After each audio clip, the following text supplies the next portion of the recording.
Hey fandom, it's me Aaron for a comic show, New Comics Now. It's the pre-San Diego Comic-Con video. I'm excited about going to Comic-Con. I'm excited about these comics this week. The one that I'm the most excited about and that people probably haven't heard about is Numbercruncher by Titan. It's a British publisher, and Si Spurrier wrote it. He's written things for Marvel. He's written stuff for Avatar. Great writer, and this is such a weird book that I just loved. It was so unique, and I'll describe it the way he describes it, because he said people ask what Numbercruncher is, and he describes it with the genre stuff. It's a time-twisting, romantic, thriller, crime, noir, metaphor, sci-fi, black comedy. And that's true. All those things are true. He also says what it's about. It's about love, but not really. Love's the fuel, not the engine. And what the engine is systems. We all live within systems. That the systems are predictable, boring, and joyless. Everything runs to spec in the universe, and this has the afterlife as kind of this divine calculator and these arbiters that go around and collect the dead and make things, run to spec. And what happens when something mysterious and unpredictable enters into a joyless system, which is love. A mathematician dies, and he wants to be reincarnated within the lifetime of his current lover. And he does some different formulas and machinations with mathematics to kind of put in unpredictability into this divine calculator's calculations. And with all that, it's about love. It's like, what if Hawkman was a mathematician? It's karmic and it's beautiful. And the other main character is basically kind of like a gangster thug. So you got that. That's pretty cool. But I really dug the book, and I think if anyone has any kind of curiosity bubbling as I describe it, or if they look into it, they will really like it. It's 4 parts, and it's truly unique. So it deserves the support of people that like weird stuff, like stuff that Image puts out. It's great. Red Sonja by Gail Simone, Dynamite #1. This is a new #1. It's not necessarily a reboot. This king freed her from captivity, and then things happen that we don't have to care about. It could be the other series, could be whatever. And she's confronted while she's drunk, kind of passed out by these 3 thug purse snatchers. And then she gets pulled into doing something for this king that freed her, the only king that she ever saw show mercy to anyone.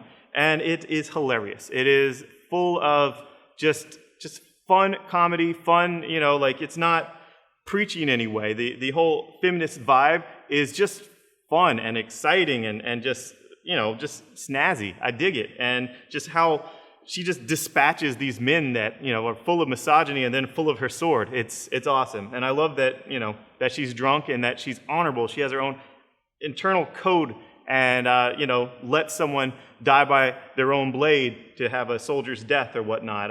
It was really cool. I like the plague. I like that she's training women. She's kind of like a Braveheart for women, and that the antagonist is also a woman. I dig everything about this book. It's Gail Simone at her best. She is shining. She has a voice for Red Sonja that I'm really digging, and it's kind of cool. All the variant covers are all drawn by women, so, it's girl power. But it actually delivers. It's actually a very well-done book. And you guys know I've never mentioned Red Sonja on this. I've mentioned Gail Simone plenty of times, but I've never mentioned Red Sonja on this video before. It is good. You should check it out, even if you're a dude. X-Files #2. This cover actually isn't a spoiler. Me saying that is kind of a spoiler. But so much happens in this issue. It's just 2 issues in, and it's like, wow.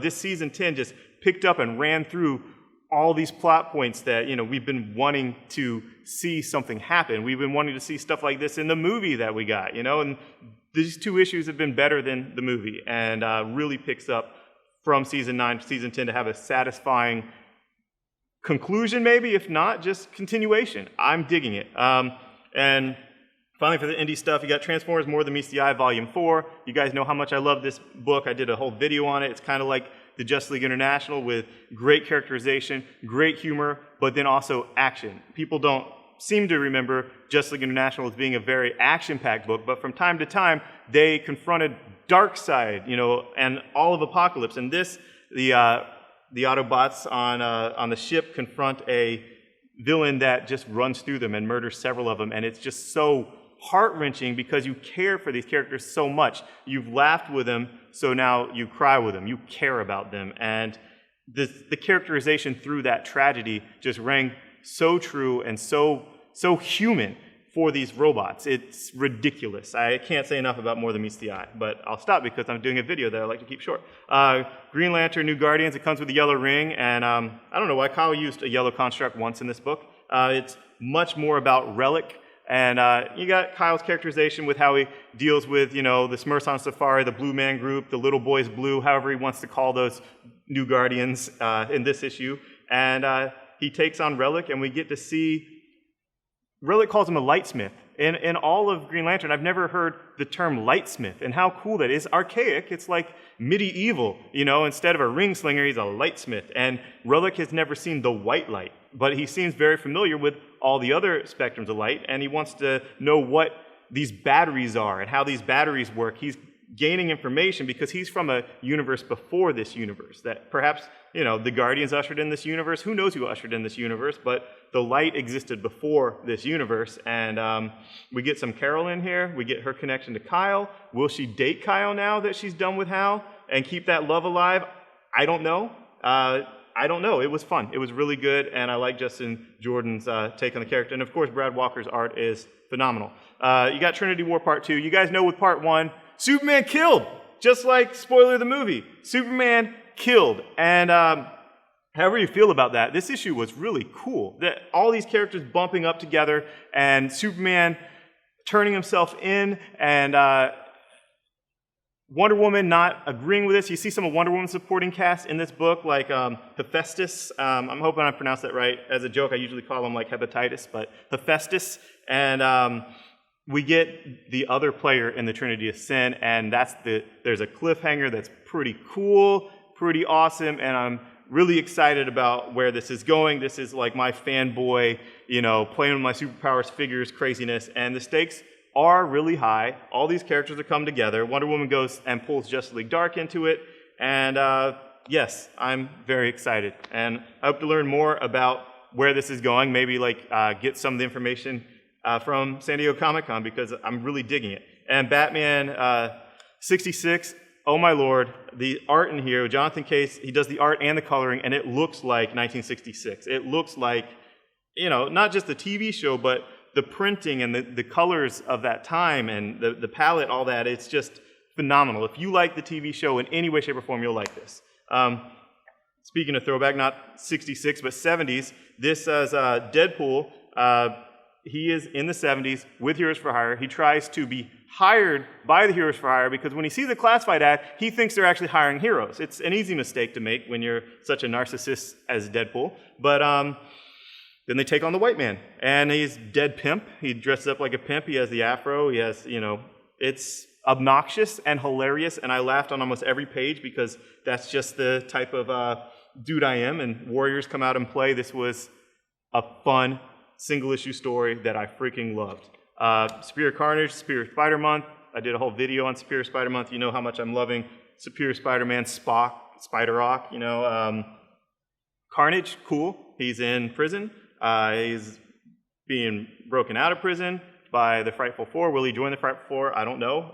But fun issue. Fun. If you like Carnage, you're sold on Carnage. I mean, that's cool, but it's part of Spider Month, so I mentioned it.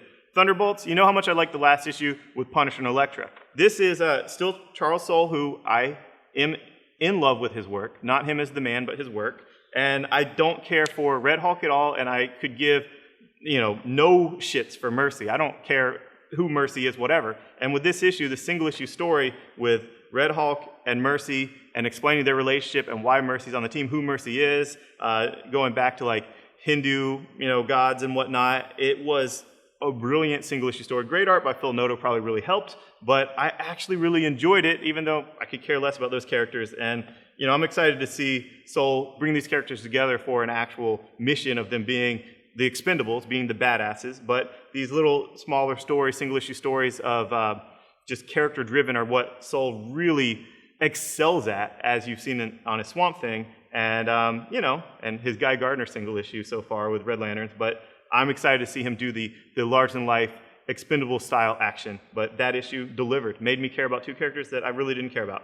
And finally, Thanos Rising #4. This is the penultimate issue by Jason Aaron. It's his origin. It's his whole obsession with death.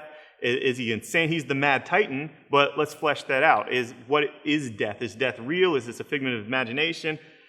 What is the relationship with death, the goddess, and death, the action, and just the motivation of Thanos? This is, Villains Month. This is Forever Evil. This is the best villain motivation type of thing.